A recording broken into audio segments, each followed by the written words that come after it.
I'm the last Airbender. You may be the last Airbender, but you're not alone.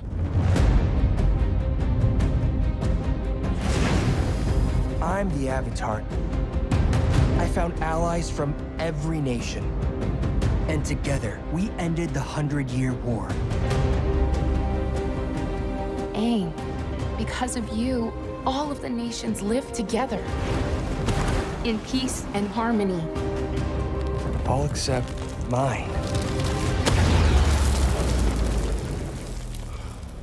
An Airbender. My senses tell me this guy is pretty attractive. What does attractive even mean? Just give me a straight confirmation. Is he attractive? He's very attractive. Huh? What? He is. It's all in the bone structure. Aang, you and I can heal the past. Yes! And together,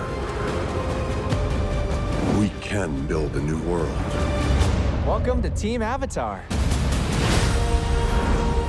How many countless were killed in the 100 years waiting for his return? If we want anything to change, we need what the Benders have. Power.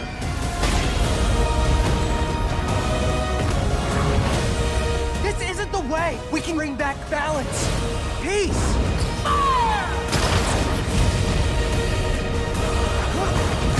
I promise you I'll fix it. We'll fix it. Together.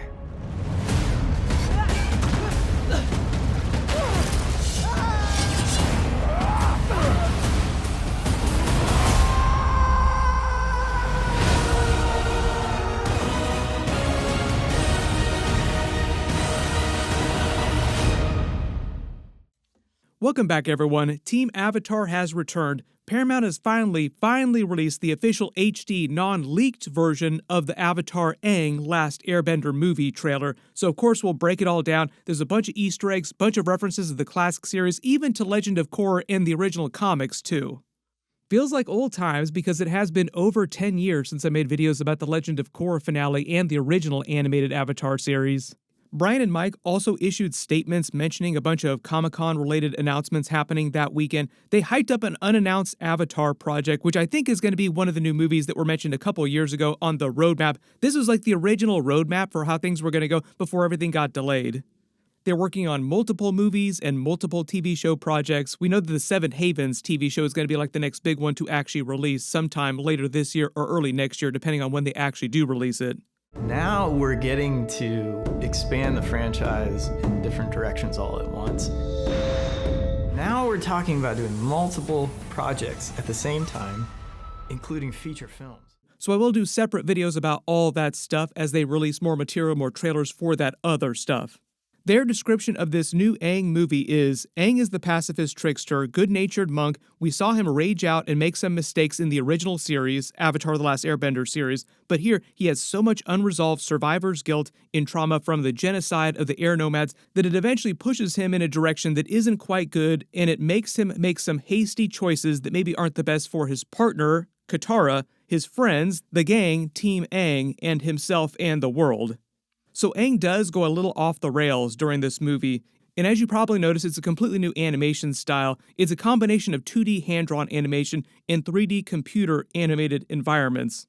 Both Studio Mir worked on it, people who worked on the animated Korra series and Flying Bark, which is a new animation studio. They haven't said if all their future movies are going to be in this animation style, but the Avatar Seven Haven series is also animated by a completely separate group from these two, so it also looks a little bit different. So I think that they intend for all their Avatar projects, movies, and TV shows to look a little bit different from each other, but we'll see how that evolves. So starting at the beginning of the trailer, the events of the movie take place about 12 years after the end of Book 3. Aang is 25 during the series, so you can scale the ages of everybody else on Team Aang based on that. He and Katara have been married and living together as a couple in Republic City for a long time at this point. Republic City was created a while ago. It was created pretty soon after the end of Book 3. But in the movie, they're young enough that their children have not been born yet, so it's just the two of them living together in Republic City. The actual movie takes place after most of the current comics. The way they explain it, they wanted this movie story, like the lore, to be additive to what they've already done in the comics, so the movies won't just retell the events of the comics. But in the movie, Toph has already established her metal bending academy, and all the characters who are at the academy are characters in the metal bending book that they just released. So if you read that, there'll be some Easter eggs that you probably recognize. At the beginning of the footage, you see him flying away on Appa from the Southern Air Temple. He goes there looking for some wisdom and winds up finding the group of Denied, who are a group of non-benders and a villain group during the movie that are looking for a special staff called Sonam's staff, who's this lost airbending avatar from 5,000 years ago during the golden age of airbenders. So that's like the big new part of the lore that they introduce in the movie is this lost avatar in the golden age of airbenders. Aang, you and I can heal the past. As you probably detected, that's Bautista talking. He's playing Tagah, another airbending character who was the chief disciple of Sonam 5,000 years ago. Avatar Sonam is played by Frida Pinto, so like big celebrity casting, and she winds up being the super powerful airbending avatar a long, long time ago in the canon. And the way they explain the golden age of airbending avatars is that it's a time when they were the most powerful nation, and all the other nations were far weaker at the time. The Earthbending kingdom had just started to become a kingdom too, so it was still very early days in the Avatar universe. During the footage, you see them using Sonam's staff. It's incredibly powerful. It gives whoever wields it the ability to channel massive amounts of energy bending. Sonam creates the staff to replicate the abilities of the lion turtles 5,000 years ago. She winds up giving a ton of air nomads air bending, and their nation becomes super powerful. So the staff becomes the big MacGuffin of the movie, and both Aang and Tagah want to find it so that they can use it to bring air nomads back because of the air nomad genocide. During the next scene, you see Appa flying to these islands here in this really calm place. This is the center, the eye of a place called the Immortal Storm, where Sonam hid the entrance to her temple so that only the Avatar would be able to reach it. We get our first voiceover from the new Aang. They recast most of the roles for the original Team Avatar and a lot of the other characters too. There are a couple minor people that do return from the original Avatar series that I'll point out in a second, but the really big new characters, and we hear most of them speak at least a little bit during the trailer. Aang is played by Eric Nam. Jessica Matten plays Katara. Zuko is played by Steven Yeun, who also voiced Avatar 1. So like he's already been in the Avatar universe, and he does Invincible right now. He does a lot of voiceover work, so it's very identifiable as Steven Yeun. Like, oh, I recognize him. Not sure why Dante Bosco didn't come back, because he sounds the exact same that he sounded during the original Avatar series, but that's like a completely other matter. Toph is now played by Dion Kwan. Sokka is played by Roman Zaragoza. D. Bradley Baker comes back from the original series as the voice of Appa and Momo. Pretty easy get for them. Cabbage Man is now played by Ken Jeong. Cabbage Man does appear during the movie. And there's a brand new earthbending avatar that they introduced, played by Ke Huy Quan, called Avatar Xian. One of the really big ideas in deepening the lore in a huge way is going back 5,000 years with this Avatar Sonam, the lost avatar, but also other avatars that pop up along those 5,000 years. There's still like a lot of timeline that they have not explained yet that they can dig into in other future movies too. So many other brand new avatars that you've never heard about that they can just slot into the canon during periods that they haven't covered before. Avatar Roku also appears during the movie, but he's also voiced by a new person named Ken Yeong. We get a couple of shots around Republic City during the day and during the night. It's still relatively early days in the city, but like I said, it was created a while ago, so like it's existed for a little while at this point. This scene with Aang bending on top of the rock here is also from the new intro they do the movie, the 4 Elements intro that they do for the original series and for The Legend of Korra. They do the same one for this, but updated with the new animation and the characters from the original series, like the older version of the gang. Earth. Fire. Aang basically recaps the events of the original series for people that didn't watch the original series. Like, this movie is meant to be for anybody that just walks in and sees the movie. You don't have to know what happened during the original series. This scene with animation with Sokka and Frontier of them younger is meant to be of the original series, but with the new style of animation, just recapping the events of the original series. Same thing with this scene of them facing the Fire Nation ships. We get a really quick shot at night of Aang and Katara's apartment that they're living in. Like I said, their kids have not been born yet, but they've been married for a little while. During the trailer where he says all the nations live in harmony except for mine, it's because the air nomads have not come back yet. They don't eventually come back until the events of Legend of Korra. Like, that's a really big part of that series. I did episode videos for all that, so I'll link those below down in the description. Hands up if you actually watched my original Korra videos when I was making them 10 plus years ago. It was a long time ago. What's happening here is that Aang winds up finding this new airbending avatar played by Bautista trapped in a block of ice on top of a mountain from this earthbending avatar Xian played by Kwan and frees him. So it's meant to be a callback to the beginning of the original series where he was the boy trapped in ice found by Katara and Sokka. So there are a number of those big callbacks to the original series during different beats in the actual movie. He winds up freeing him, and then Tagah tells him about what happened with Sonam's staff and how they can use it to bring Airbenders back. So early in the movie, Aang becomes really hopped up on the idea that he might be able to revive airbending during his time. Like, oh, I might be able to bring them all back because he has all this guilt, thinking that it was his fault that they all died because he ran away. You also notice his airbending tattoos are way more complex and way different from Aang's and the other present-day airbenders during Legend of Korra. This is mostly to show what their culture was like 5,000 years ago and how it evolved over time and changed based on events. They all have a funny scene talking about how this new Tagah character is super ripped and a bit of a thirst trap. Zuko complimenting how good he looks doesn't mean that he's bi. There was a lot of people wondering about this on Twitter. No, he's not bi, he's just acknowledging that he's a good-looking man.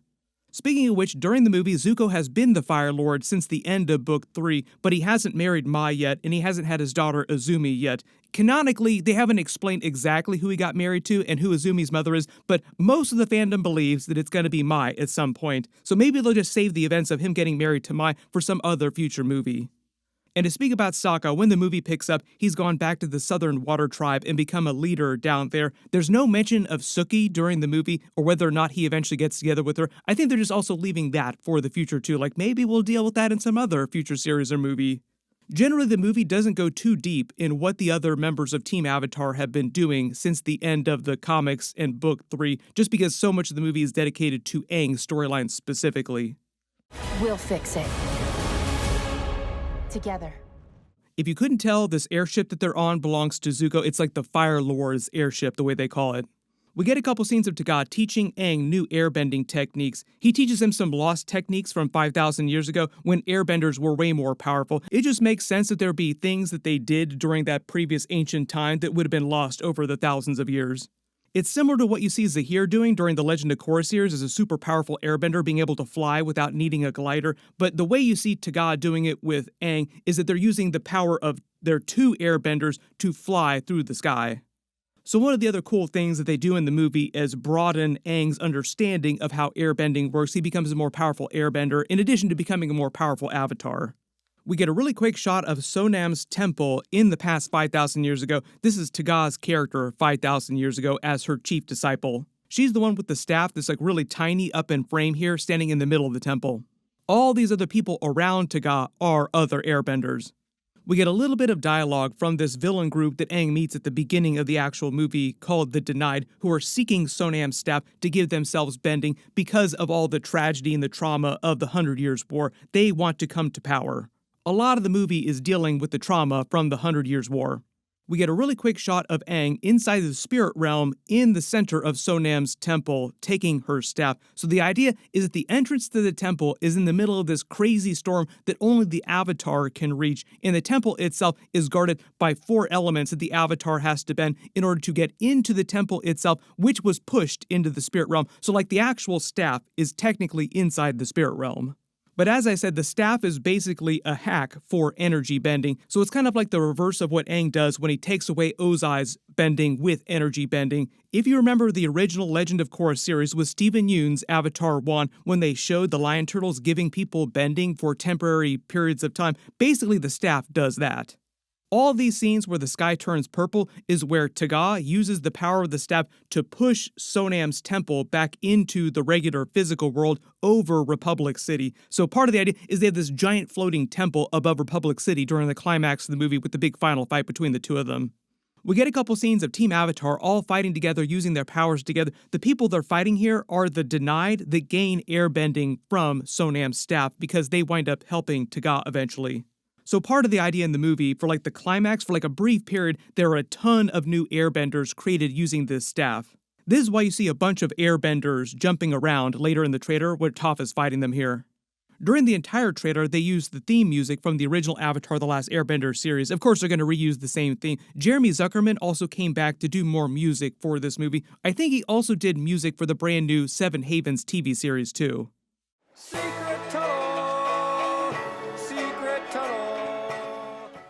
The other really big elephant in the room we have to address is the fact that they're dumping this on Paramount Plus instead of giving it a proper theatrical release. Originally, it was supposed to get one, but then Paramount got bought by Skydance, and Skydance told them to dump it on Paramount Plus. So if you want to be upset about why it's not getting a theatrical release, blame the Skydance people, who also just bought Warner Brothers, which is like a whole other thing going on right now.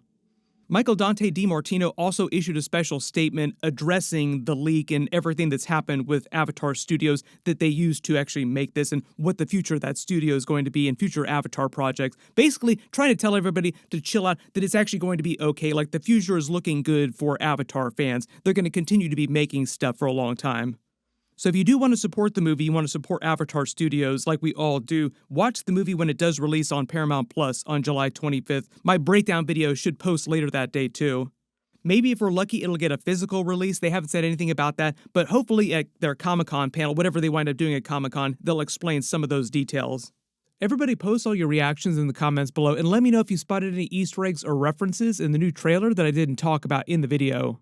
The really big reminder is that Paramount is releasing the movie on Paramount Plus the weekend of Comic-Con on that Saturday, so I'll post my full breakdown and Easter eggs video for the entire film after they do release it officially. Be sure to enable alerts for my channel so you don't miss that. Everybody click here for that video. I'll update the link as soon as I post it, and click here for all my other Avatar videos. Thank you so much for watching, and I'll see you guys in the next one.